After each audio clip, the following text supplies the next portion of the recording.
Every year my grandfather, who was also an animal lover, would come from Turkey with golden bracelets to my sisters, but for me a new puppy.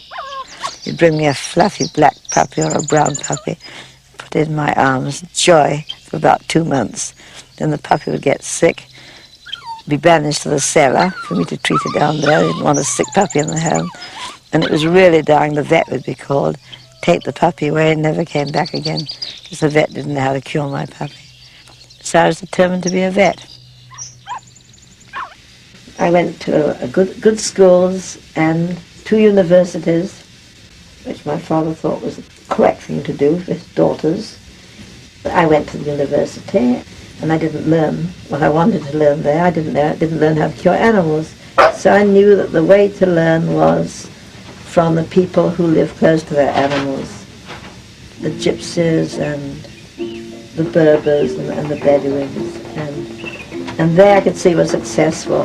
They hadn't got these sick, weak-looking animals around. They had magnificent animals.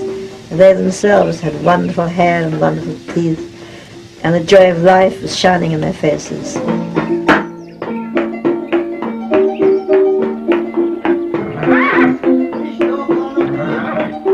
I knew that in the countryside, the larks were soaring, the peewits were screaming and crying across the fields. The herbs were opening out into leaf, and I wanted that to be my classroom.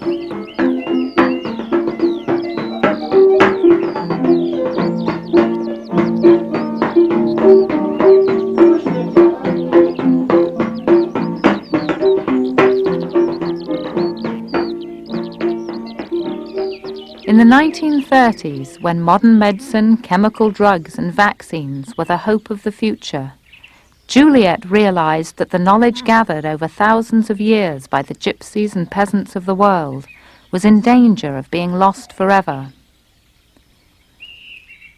She became a keeper and guardian of this knowledge for the many years when she was quite alone in her crusade for herbal medicine.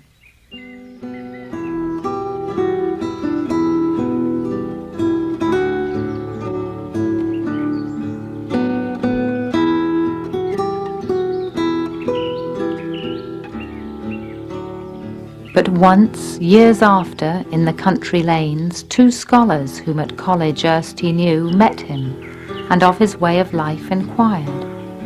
Whereat he answered that the gypsy crew, his mates, had arts to rule as they desired the workings of men's brains, and they can bind them to what thoughts they will.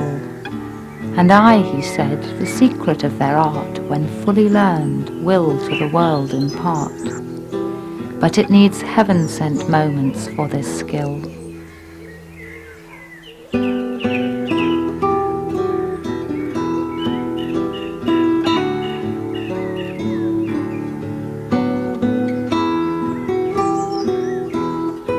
People ask me how I gained the friendship of these native people who don't usually talk to any of what they call the tourists.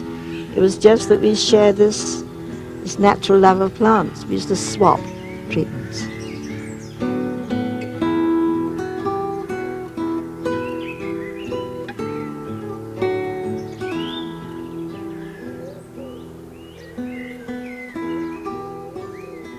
Juliette spent as much time as she could with the English gypsies, and for a few years after leaving veterinary college she also ran a distemper clinic in London, where she carried out her newly learnt herbal treatments and began to naturally rear her own Afghan hounds.